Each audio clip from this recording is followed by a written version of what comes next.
Chapter 10. My bus is in flames. My son is older than me. Please, Zeus, make it stop. I've dreamed I was driving the sun chariot across the sky. I had the top down in Maserati mode. I was cruising along, honking at jet planes to get out of my way, enjoying the smell of cold stratosphere, and bopping to my favorite jam, Alabama Shake's Rise to the Sun. I was thinking about transforming the Spider into a Google self-driving car. I wanted to get my loot and play a scorching solo that would make Brittany Howard proud. Then a woman appeared in my passenger seat. "You've got to hurry, man." I almost jumped out of the sun. My guest was dressed like a Libyan queen of old. I should know I dated a few of them. Her gown swirled with red, black, and gold floral designs. Her long dark hair was crowned with a tiara that looked like a curved miniature ladder, 2 gold rails lined with rungs of silver. Her face was mature but stately, the way a benevolent queen should look. So, definitely not Hera then. Besides, Hera would never smile at me so kindly. Also, this woman wore a large metal peace symbol around her neck, which did not seem like Hera's style. Still, I felt like I should know her. Despite the elder hippie vibe, she was so attractive that I assumed we must be related. "Who are you?" I asked. Her eyes flashed a dangerous shade of gold, like a feline predator's. "Follow the voices." A lump swelled in my throat. I tried to think straight, but my brain felt like it had been recently run through a Vitamix. I heard you in the woods. Were you speaking a prophecy? "Find the gates!" She grabbed my wrist. "You've got to find them first, you dig?" "But..." The woman burst into flames. I pulled back my singed wrist and grabbed the wheel as the sun chariot plunged into a nosedive. The Maserati morphed into a school bus, a mode I only used when I had to transport a large number of people. Smoke filled the cabin. Somewhere behind me a nasal voice said, "By all means, find the gates!" I glanced in the rearview mirror.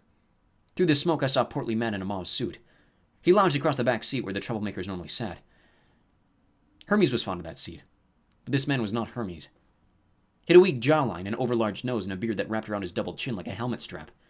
His hair was curly and dark like mine, except not a fashionably tousled or luxuriant look. His lip curled as if he smelled something unpleasant. Perhaps it was the burning seats of the boss. "Who are you?" I yelled, desperately trying to pull the chariot out of its dive. "Why are you on my bus?" The man smiled, which made his face even uglier. "My own forefather does not recognize me. I'm hurt." I tried to place him.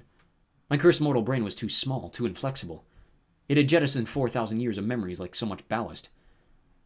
I don't... I said. I'm sorry." The man laughed as flames licked at his purple sleeves. "You're not sorry yet, but you will be.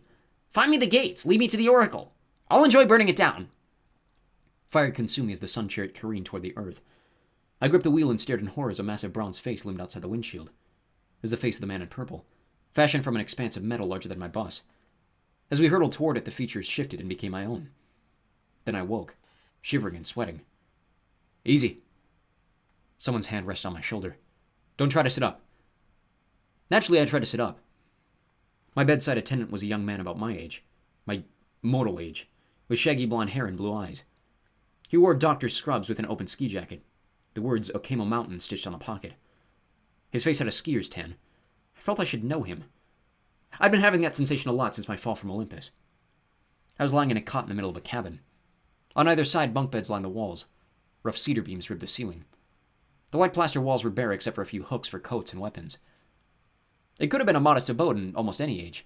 Ancient Athens, medieval France, the farmlands of Iowa. It smelled of clean linen and dried sage. The only decorations were some flower pots on the windowsill, where cheerful yellow blooms were thriving despite the cold weather outside. "Those flowers." My voice was hoarse, as if I'd inhaled the smoke from my dream. "Those are from Delos, my sacred island." "Yep," said the young man. "They only grow in and around cabin 7. Your cabin. Do you know who I am?" I studied his face. The calmness of his eyes, the smile resting easily on his lips, the way his hair curled around his ears. I had a vague memory of a woman, an alt country singer named Naomi Solis, whom I met in Austin. I blush thinking about her even now. To my teenage self, our romance felt like something that I'd watched in a movie a long time ago. A kind of movie my parents definitely wouldn't have allowed me to see. But this boy was definitely Naomi's son, which meant he was my son too. Which felt very, very strange. "You're Will Solis," I said. Yeah," Will agreed. It's awkward." My frontal lobe did a 180 inside my skull. I listed sideways. "Whoa there," Will steadied me. "I try to heal you, but honestly, I don't understand what's wrong. You've got blood, not ichor. You're recovering quickly from your injury, but your vital signs are completely human. Don't remind me. Yeah, well... He put his hand on my forehead and frowned in concentration. His fingers trembled slightly. I didn't know any of that until I tried to give you nectar. Your lips started steaming. I almost killed you. Ah. I ran my tongue across my bottom lip, which felt heavy and numb. I wondered if that explained my dream about smoke and fire. I hope so. I guess Meg forgot to tell you about my condition. I guess she did.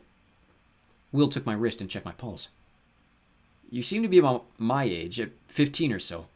Your heart rate's back to normal, ribs are mending. Nose is swollen but not broken. And I have acne, I lamented. And flab. Will tittered his head. You're mortal, and that's what you're worried about? You're right.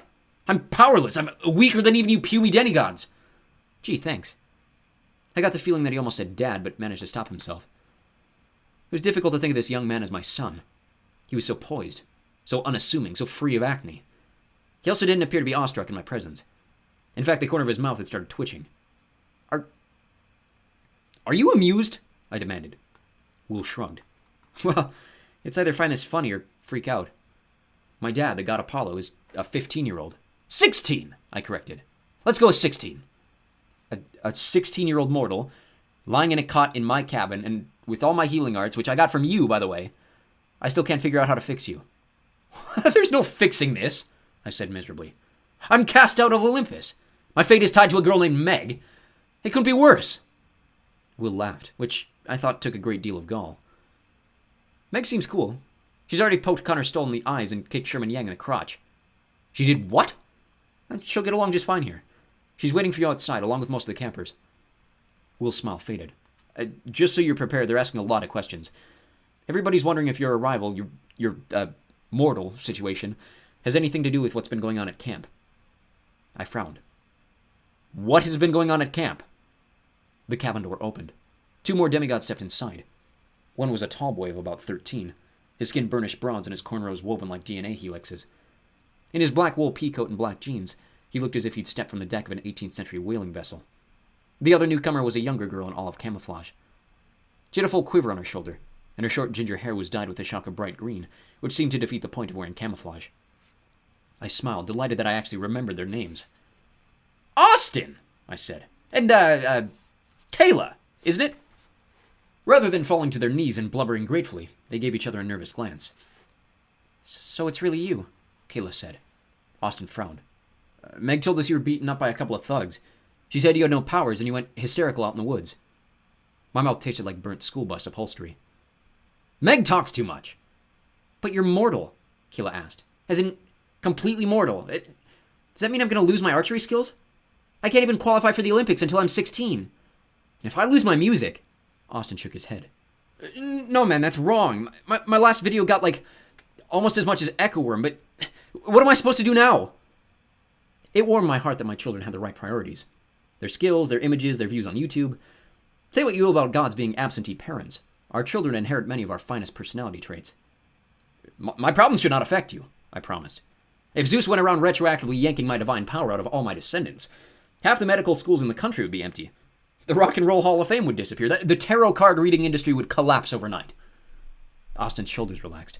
Well, that's a relief. So if you die while you're mortal, Kayla said, we won't disappear? Guys, Will interrupted. Why don't you run to the big house and tell Kyron that our patient is conscious? I'll bring him along in a minute. And see if you can disperse the crowd outside, okay? I don't want everybody rushing Apollo at once. Kayla and Austin nodded sagely. As my children, they no doubt understood the importance of controlling the paparazzi. As soon as they were gone, Will gave me an apologetic smile. They're in shock. We all are. It'll take some time to get used to, whatever this is. You do not seem shocked, I said. Will laughed under his breath. I'm terrified. But one thing you learn as head counselor, you have to keep it together for everyone else. Let's get you on your feet. It was not easy. I fell twice. My head spun, and my eyes felt as if they were being microwaved in their sockets. Recent dreams continued to turn in my brain like river silt, muddying my thoughts. The woman with the crown and the peace symbol. The man in the purple suit. Lead me to the oracle. I'll enjoy burning it down. The cabin began to feel stifling. I was anxious to get some fresh air. One thing my sister Artemis and I agree on, every worthwhile pursuit is better outdoors than indoors. Music is best played under the dome of heaven. Poetry should be shared in the agora. Archery is definitely easier outside, as I can attest after the one time that I target practice in my father's throne room. And driving the sun, well, it's not really an indoor sport either. Leaning on Will for support, I stepped outside. Kayla and Austin had succeeded in shooing the crowd away.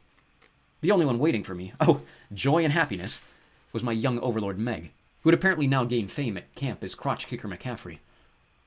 She still wore Sally Jackson's hand-me-down green dress, though it was a bit dirtier now. Her leggings were ripped and torn. On her bicep, a line of butterfly bandages closed a nasty cut she must have gotten in the woods. She took one look at me, scrunched up her face, and stuck out her tongue. "You look... yuck." "And you, Meg," I said, "are as charming as ever." She adjusted her glasses until they were just crooked enough to be annoying.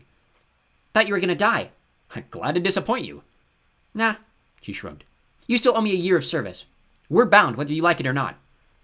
I sighed. It was ever so wonderful to be back in Meg's company. "I suppose I should thank you." I had a hazy memory of my delirium in the forest, Meg carrying me along, the trees seeming to part before us. "How'd you get us out of the woods?" Her expression turned guarded. "I don't know. Luck." She jabbed a thumb at Will Solis. "From what he's been telling me, it's a good thing we got out before nightfall." "Why?" Will started to answer, then apparently thought better of it. I should let Kyron explain. Come on." I rarely visited Camp Half-Blood in winter. The last time had been 3 years ago when a girl named Talia Grace crash-landed my bus in the canoe lake. I expected the camp to be sparsely populated. I knew most demigods only came for the summer, leaving a small core of year-rounders during the school term, those who for various reasons found camp the only safe place they could live. Still, I was struck by how few demigods I saw. If Cabin 7 was any indication, each god's cabin could hold about 20 campers. That meant a maximum capacity of 400 demigods, enough for several phalanxes or one really amazing yacht party. Yet as we walked across camp, I saw no more than a dozen people. In the fading light of sunset, a lone girl was scaling the climbing wall as lava flowed down either side. At the lake, a crew of 3 checked the rigging on the trireme. Some campers had found reasons to be outside just so they could gawk at me. Over by the hearth, one young man sat polishing his shield, watching me in its reflective surface. Another fellow glared at me as he spliced barbed wire outside the Ares cabin. From the awkward way he walked, I assumed he was Sherman Yang of the recently caked crotch. In the doorway of the Hermes cabin, 2 girls giggled and whispered as I passed. Normally this sort of attention wouldn't have fazed me. My magnetism was understandably irresistible. But now my face burned. Me, the manly paragon of romance, reduced to a gawky, inexperienced boy. I would have screamed at the heavens for this unfairness, but that would have been super embarrassing. We made our way through fallow strawberry fields. Up on Half-Blood Hill, the golden fleece glinted in the lowest branch of a tall pine tree. Whiffs of steam rose from the head of Peleus. The guardian dragon coiled around the base of the trunk. Next to the tree, the Athena Parthenos looked angry red in the sunset. Or perhaps she was just happy to see me. Athena had never gotten over our little tiff during the Trojan War. Halfway down the hillside, I spotted the Oracle's cave, its entrance shrouded by thick burgundy curtains. The torches on either side stood unlit, usually a sign that my prophetess Rachel Dare was not in residence. I wasn't sure whether to be disappointed or relieved. Even when she was not channeling prophecies, Rachel was a wise lady. I had hoped to consult her about my many problems. On the other hand, since her prophetic power had apparently stopped working, which I suppose in some small part was my fault, I wasn't sure Rachel would want to see me. She would expect explanations from her main man, and while I had invented mansplaining and was its foremost practitioner, proudly, I had no answers to give her. The dream of the flaming bus stayed with me, the groovy crowned woman urging me to find the gates, the ugly mauve-suited man threatening to burn the oracle. Well, the cave was right there. I wasn't sure why the woman in the crown was having such trouble finding it, or why the ugly man would be so intent on burning its gates, which amounted to nothing more than purple curtains. Unless the dream was referring to something other than the Oracle of Delphi. I rubbed my throbbing temples. I kept reaching for memories that weren't there, trying to plunge into my vast lake of knowledge, only to find it had been reduced to a kiddie pool. You simply can't do much with a kiddie pool brain. On the porch of the big house, a dark-haired young man was waiting for us. He wore faded black trousers, a Ramones t-shirt, bonus points for musical taste, and a black leather bomber jacket. At his side hung a Stygian iron sword. "I remember you," I said. "It's, Nicholas, son of Hades." "Nico D'Angelo." He studied me, his eyes sharp and colorless, like broken glass. "So it's true. You're completely mortal. There's an aura of death around you, a thick possibility of death." Meg snorted. "Sounds like a weather forecast." I didn't find this amusing. Being face to face with the son of Hades, I recalled the many mortals I had sent to the underworld with my plague arrows. It had always seemed like a good, clean fun, melting out richly deserved punishments for wicked deeds. Now I began to understand the terror in my victim's eyes. I did not want an aura of death hanging over me. I definitely didn't want to stand in judgment before Nico D'Angelo's father. Will put his hand on Nico's shoulder. Nico, we need to have another talk about your people skills. Hey, I'm just stating the obvious. If this is Apollo and he dies, we're all in trouble. Will turned to me. I apologize for my boyfriend. Nico rolled his eyes. Would you prefer special guy? Will asked. Or significant other? Significant annoyance in your case, Nico grumbled. I'll get you for that. Meg wiped her dripping nose. You guys fight a lot. I thought we were going to see a centaur. And here I am! The screen door opened. Chiron trotted out, ducking his head to avoid the doorframe. From the waist up, he looked every bit the professor he often pretended to be in the mortal world. His brown wool jacket had patches on the elbows. His plaid dress shirt did not quite match his green tie. His beard was neatly trimmed, but his hair would have failed the tidiness inspection required for a proper rat's nest. From the waist down, he was a white stallion. My old friend smiled, though his eyes were stormy and distracted.